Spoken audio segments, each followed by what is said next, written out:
So hello everyone, welcome to our YouTube channel. तो जैसे कि लास्ट के वीडियो में हमने टाइप्स ऑफ ऑर्गेनिक कंपाउंड्स हमने पढ़े थे। टाइप्स ऑफ ऑर्गेनिक कंपाउंड हमने कंप्लीट कर लिया था और कल हमारा हाइब्रिडाइजेशन का टॉपिक जो है छूट गया था।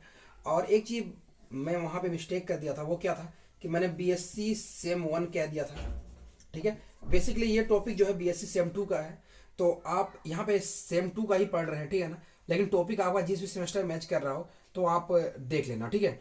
अब यहाँ पे आज हम पढ़ने वाले हैं हाइब्रिडाइजेशन, ठीक है, हाइब्रिडाइजेशन। तो हाइब्रिडाइजेशन क्या होता है? हाइब्रिडाइजेशन बेसिकली एक हाइपोथेटिकल कॉन्सेप्ट होता है। उसके लिए अगर आप बात करोगे तो इसके लिए कोई सा भी ऐसा कोई थ्योरी नहीं है कि आप उसे, या कोई प्रैक्टिकल नहीं कि आप उसे डायरेक्टली शो कर सको कि हाँ मॉलिक्यूल के अंदर में इस तरीके से जो है आपका हाइब्रिडाइजेशन हो रहा है, आप उसे शो कर सको। कोई प्रैक्टिकली आप शो नहीं कर सकते हो, बस ये हाइपोथेटिकली है कि ये कहा जा सकता है इस मॉलिक्यूल के अंदर में कि वहां पे हाइब्रिडेशन हो रहा है, ठीक है। तो इसको सबसे पहले आप नोट करना। अब हाइब्रिडेशन का कॉन्सेप्ट ऑर्गेनिक केमिस्ट्री में क्यों आया? ये तो ऑर्गेनिक केमिस्ट्री में आ ही सकता है, ऐसा इसीलिए बोल रहा हूँ क्योंकि मॉलिक्यूल्स आप ऑर्गेनिक में डिस्कस करो चाहे इनऑर्गेनिक में डिस्कस करो, हाइब्रिडेशन तो होगा ही वहां पे। लेकिन ऑर्गेनिक में हम क्यों पढ़ रहे हैं वो इंपॉर्टेंट पॉइंट है यहाँ पे। यहाँ पे सबसे पहले अगर आप ध्यान दोगे इसके लिए तो वो क्या है, जैसे कार्बन का आप कंपाउंड लेते हो तो कार्बन का आप बहुत सारे कंपाउंड्स पढ़ते हो। जैसे अल्केन भी पढ़ लिया आप, ठीक है, अल्कीन भी पढ़ लिए या अल्काइन भी पढ़ लिए, ठीक है। सभी के केसेस में क्या होता है, जैसे मेथेन हो गया, एथेन हो गया, ठीक है, प्रोपेन हो गया,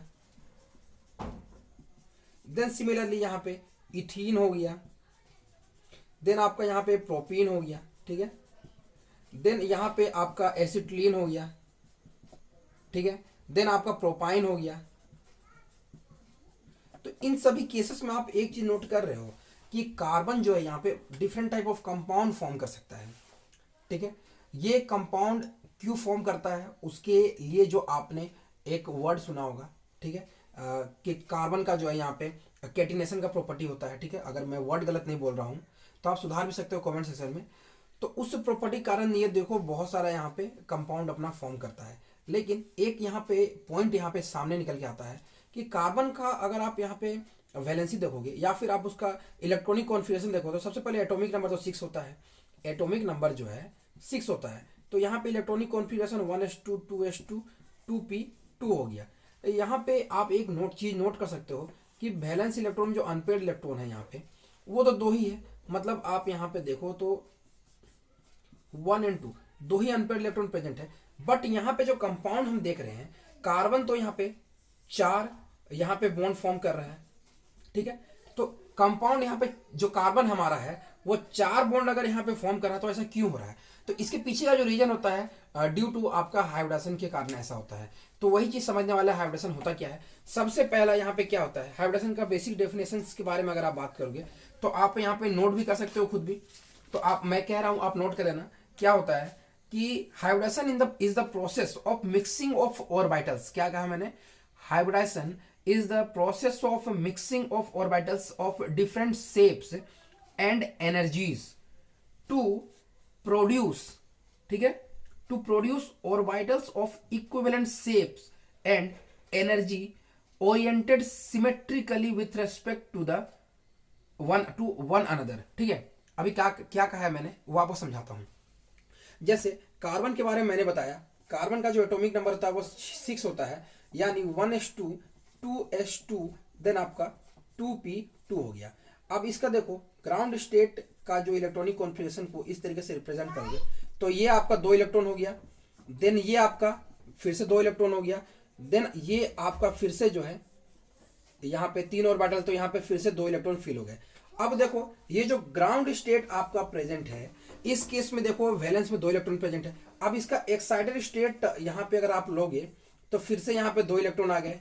अब यहाँ पे होता क्या है, सबसे पहले ये जो ग्राउंड स्टेट का ये इलेक्ट्रॉन है ये यहाँ पे चला जाता है, ये इलेक्ट्रॉन यहाँ पे चला जाता है, तो क्या हो जाएगा यहाँ पे 1 1 1 1। अब देख सकते हो यहाँ पे कि इसके पास में 4 अनपेयर्ड इलेक्ट्रॉन हो गए।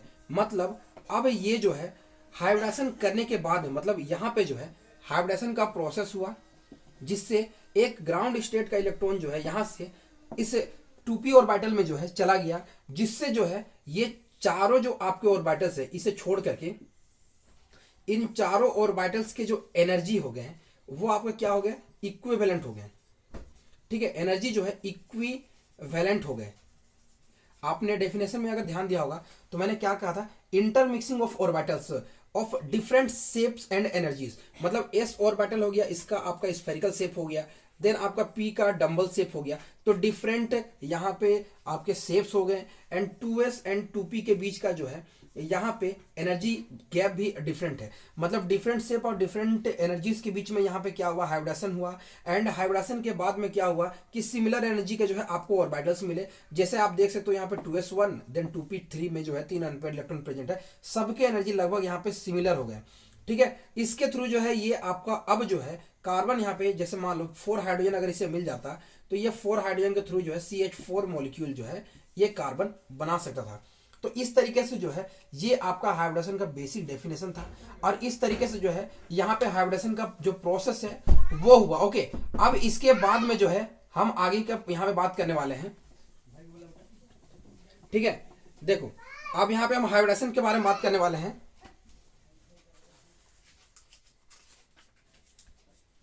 तो हाइब्रिडेशन का जो बेसिक डेफिनेशन है वो तो मैंने आपको बता दिया।